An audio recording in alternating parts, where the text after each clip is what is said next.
Hello everyone and welcome to my Deity guide. So this video is going to be all about strategies and all about Deity. It's also all about domination victory. So if you're looking for some advices or tips to get better on Deity to win a scientific victory or cultural victory, this guide is not for you. This is only for people that are open-minded and wants to beat the AI on Emperor, Immortal or Deity through domination. So I'm going to start to make it as quick as possible. So I'm going first to explain you the tech that you have to pick to be the more effective as possible. Always start with animal husbandry. Why not pottery? Because you don't want to get a granary first. First you want a monument and then you want a worker. Okay, so by the time you get your monument and your worker, you have the time to get animal husbandry. Then you go for pottery to get the granary, then archery, and then you have to pick technologies depending on what luxury you can have. So here I'm the Iroquois, I have silk. So I'm going for mining and then calendar to get the silk. First I need to chop the forest, so that's why I go for mining, and then I go for calendar to make plantation to get, as you can see, the silk. Then this is what you usually always do. Once you can get one luxury, you go for writing. You want to rush a library as soon as possible. Usually what I do is I go for a monument, then I build a granary, and then I build 2 worker, and usually I steal 1 worker from the AI, so I have like 3 worker, and then I rush writing. I rush a library. Then what you have to do is to go for the wheel, and then bronze working, and then you rush philosophy. Why? Because you want to make a road, and you can also make a water mile when you finish your library. And why bronze working? So you can find iron, and you will need spearmen to build an army. So what exactly you need to do is very simple. Once you finish to get the wheel, you will build a barracks. You will build a barrack in your city, and then you will build as much spearmen as you can. Usually I build like 3 or 4 spearmen, so you will build 3 or 4 spearmen. So it's very useful to defend yourself, and also in the future for the early war. So what's going to happen is very simple. You're going for liberty. Always never go for tradition, please.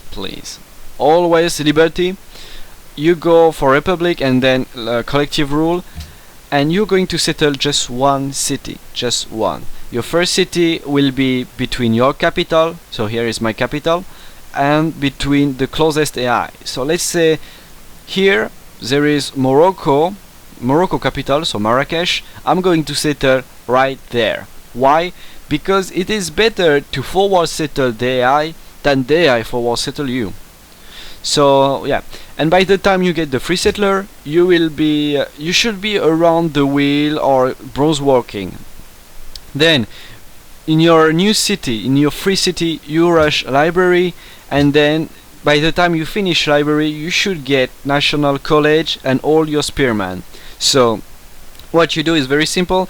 You rush the national college. The whole point of the early game, this early game, the classical era and everything, is to rush national college. This is the highest priority of the game. You must rush this. This is the most important. So the best way to rush it is to rush writing in your second city, and of course in your first city, and then rush the national college. Then you have 5 or 4 spearmen. You're going for mathematic. By the time you're going for mathematic, it means you already have the national college, so you're going to build some archer. Usually I build 1 or 2, and then when you get mathematic, you spam catapults. I'm going to show you a clip. So this is a clip when I play Denmark. As you can see, I have 4 or 5 catapults. You need catapults, you need siege units to take cities, and you need melee units to defend them. People usually say that you have to use composite bowmen, but actually I've tried many times and they are not good enough to do this. I've never been able to take a capital with a composite bowman, but I've been able to do it with catapults. So that's why you go for catapults. Then by the time you finish mathematics and you build the catapults, you will go for construction, and you will use your gold only for this. You will use your gold to upgrade your archer, but usually you will have 1 or 2 of them. You will use your gold to upgrade your archer to composite bowman, and once you get the composite bowman, you go for civil service, and you will upgrade all your spearmen into pikemen. And once you've done this, you can go to war. So I'm going to show you quickly the clip in my Denmark Let's Play where I actually go to war early, so you can see my strategy and what I'm doing. So this is the only way you can go to war early, is going with liberty and then going for these units. So as you can see, it works perfectly. I'm going to show you that right now I can take Lisbon, so I take 1 capital, and then I rush trebuchets. And I'm able to take Russia capitals. So this is like a continent map. So yeah, it's very good to take control of your island. Yep. So now I'm going to go back to the policies. When you play for domination victory, you can get anything you want. You can go for honor, you can go for piety, patronage, or commerce. I've actually never been through exploration or aesthetics. I think it can works, but I think the best policy is to get, of course, liberty. This is a no-brainer, you must get it. And then I think you should go for commerce if you're not used to play domination.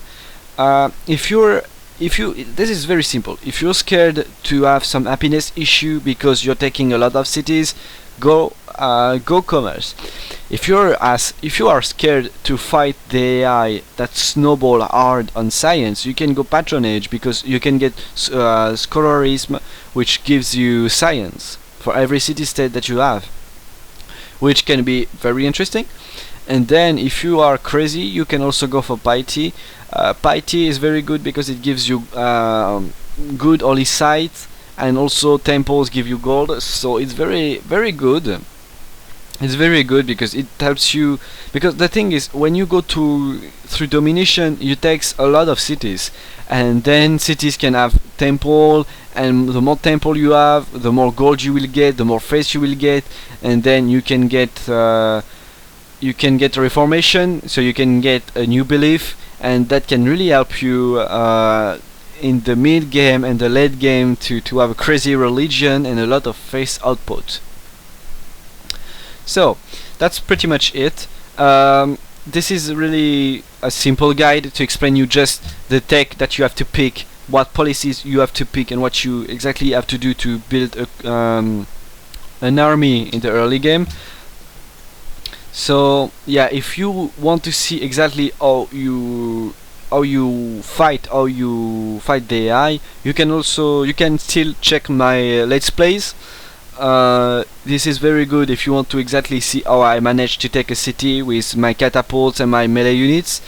I also have a let's play with Mongolia, but this is a very different strategy, because when I play Mongolia, I usually do the same: 1 city, rush national college, and then I rush chivalry and I spam caches. But this is very just for Mongolia and Arabia, so don't do this if you're not willing to play, if you're not playing Mongolia. Otherwise, if you play anything else, you have to do what I said to win early war. So now I'm going to show you another way to play my strategy. So I'm going to make a quick cut and show you some screenshots and some records that I made. So see you in one moment.